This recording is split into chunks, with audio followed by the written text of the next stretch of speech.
much may anyone look at the huge fireball. For so intense is this man-made sun that people 10 miles away, with their backs turned and their hands over their eyes, are conscious of its fantastic brilliance. Ken McGinley was a 19-year-old soldier when he witnessed Britain's nuclear tests in the Pacific. By the age of 21, he was invalided out of the army and has suffered constant ill health. On Christmas Island, I actually witnessed 5 bomb tests. Basically, we had no protection, no warnings, nothing at all.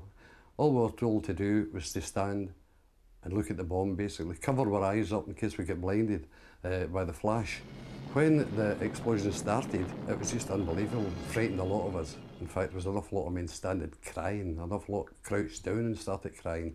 The MOD has always denied a link between the veterans' exposure to radioactivity during the tests and any illnesses, leaving them to fight this out through the courts.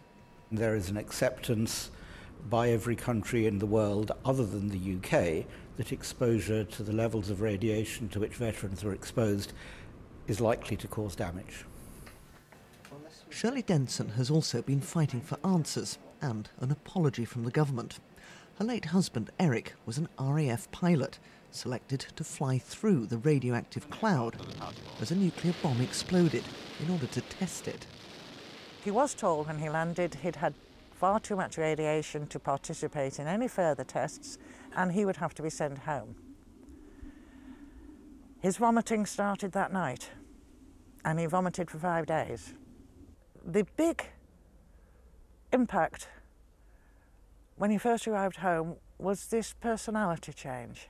And 18 years later, after 4 attempts, Eric committed suicide because he couldn't bear it anymore. On Christmas Island, The MOD says it's grateful to the servicemen involved in the nuclear tests and that a war pension is available to those suffering illness or injury as a result of their service, as long as that link can be proved.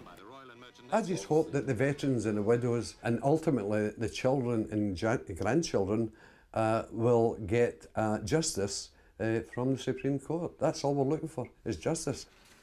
Britain's nuclear veterans are dying at a rate of around 3 every month, but those who remain say they're determined to continue this battle. Caroline Wyatt, BBC News.